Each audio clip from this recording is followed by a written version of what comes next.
Please मेरे भाई मेरे दोस्त, मैं आप सबको एक गाना सुनाने जा रहा हूँ गेहूं की कटाई का। तो ये लो आप लोग मेरे भाई दोस्त गाना सुनो, अच्छा लगे तो चैनल को सब्सक्राइब करना, बेल आइकन घंटी दबाना मत भूलना। जबले न लईबा कमर कर धनिया, करब नाही गेहूं के कटनिया।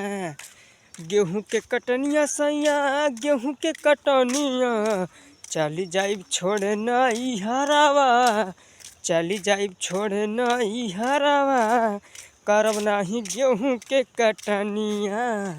जबले न लईबा कमर कर धनिया, करब नाही गेहूं के कटनिया। गेहूं के कटनिया राजा, गेहूं के कटनिया, जबले न लईबा कमर कर धनिया, करब नाही गेहूं के कटनिया। गेहूं के कटनिया बलमा, गेहूं के कटनिया, तोहरा से जीव उबगावा, चली जाइब छोड़ नई हरवा। जबले न लईबा कमर कर धनिया, करब नाही गेहूं के कटनिया। गेहूं के कटनिया सैया, धान के कटनिया, चली जाइब छोड़े नई हरवा, करब नहीं गेहूं के कटनिया।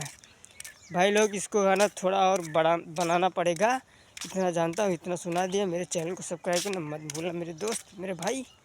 ठीक है, मैं जा रहा हूँ मेरे दोस्त, बाय।